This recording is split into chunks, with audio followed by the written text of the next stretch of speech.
বন্যা কবলিত এলাকায় যেসব মানুষ থাকবে তাদের জন্য বিশেষ ধরনের সতর্কতা অবলম্বন করতে হবে, যার মধ্যে রয়েছে বিশুদ্ধ পানি পান করা, শুকনা খাবার খাওয়া, যত্রতত্র মলত্যাগ না করা এবং নিরাপদ কোনো আশ্রয়স্থানে চলে যাওয়া ইত্যাদি ইত্যাদি। আসসালামু আলাইকুম ওয়া রাহমাতুল্লাহি ওয়া বারাকাতুহু। বন্যা দুর্গত এলাকায় বা বন্যা কবলিত এলাকাগুলোতে যে রোগসমূহ ব্যাপকভাবে ছড়িয়ে পড়ে।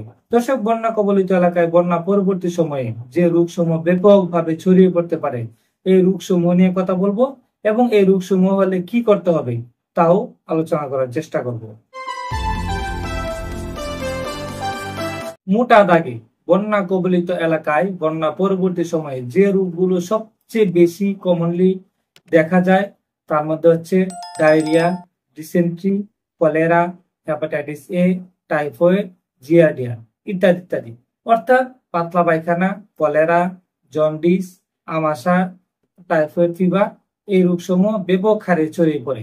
যেসব জীবাণুর মাধ্যমে এই রোগগুলো হয়ে থাকে সেই জীবাণুগুলোর মধ্যে রয়েছে Campylobacter jejuni, E coli, Salmonella typhi, Shigella, Vibrio cholerae, Yersinia enterocolitis, Pseudomonas aeruginosa ইত্যাদি ইত্যাদি। মেডিকেলের পরিভাষায় বা মেডিকেলের বইগুলোতে বন্যা কবলিত এলাকায় পানি সরে যাওয়ার পর যে রোগগুলো দেখা যায়, যে রোগগুলো নাম আমি বললাম, এই রোগগুলোকে বলা হয় ওয়াটার বর্ন ডিজিজ, অর্থাৎ পানিবাহিত রোগ। যেহেতু এই রোগের জীবাণুগুলো পানির মধ্যেই বসবাস করে এবং এই পানি পান করার ফলে এই রোগগুলি তৈরি হয়, সেহেতু এই রোগগুলোকে পানিবাহিত রোগ বা ওয়াটার বর্ন ডিজিজ বলা হয়। এছাড়াও আরো যেসব হেলথ প্রবলেমস বন্যা কবলিত এলাকায় ঘটে যেতে পারে তার মধ্যে হচ্ছে স্নেক বাইট বা সাপের কামড়, অথবা বিভিন্ন ধরনের বিষাক্ত পোকামাকড়ের ধ্বংসন, ফিজিক্যাল ইনজুরি বা বিভিন্ন ধরনের অ্যাক্সিডেন্টের ফলে শরীরের অঙ্গহানি হওয়া, শরীরের কোনো অংশ কেটে যাওয়া, রক্ত নির্গত হওয়া, এই দুর্ঘটনাগুলো ঘটতে পারে।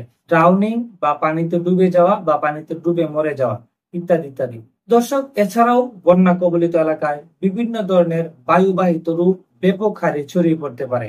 এর মধ্যে রয়েছে বিভিন্ন ধরনের ব্যাকটেরিয়া এবং ভাইরাস, যারা সর্দি, কাশি, যক্ষা এসব রোগ তৈরির জন্য দায়ী। সুতরাং এসব কন্ডিশনে বন্যা কবলিত এলাকায় যেসব মানুষ থাকবে তাদের জন্য বিশেষ ধরনের সতর্কতা অবলম্বন করতে হবে, যার মধ্যে রয়েছে বিশুদ্ধ পানি পান করা, শুকনা খাবার খাওয়া, যত্রতত্র মলত্যাগ না করা এবং নিরাপদ কোনো আশ্রয়স্থানে চলে যাওয়া। আর এর জন্য আমাদের দেশের হাজার হাজার মানুষ ধর্ম বর্ণ নির্বিশেষে এই বানবাসী মানুষের জন্য, বিশেষ করে রিসেন্ট ভারতের ডুম্বুর বাঁধ খুলে দেওয়ার ফলে আমাদের দেশের কুমিল্লা, ফেনী, নোয়াখালী, লক্ষ্মীপুর এসব এরিয়াতে যে ব্যাপক আকারে বন্যা হয়ে গেল, এই বন্যাগুলোতে আমাদের দেশের হাজার হাজার দেশপ্রেমী মানুষ অক্লান্ত পরিশ্রম করে যাচ্ছেন।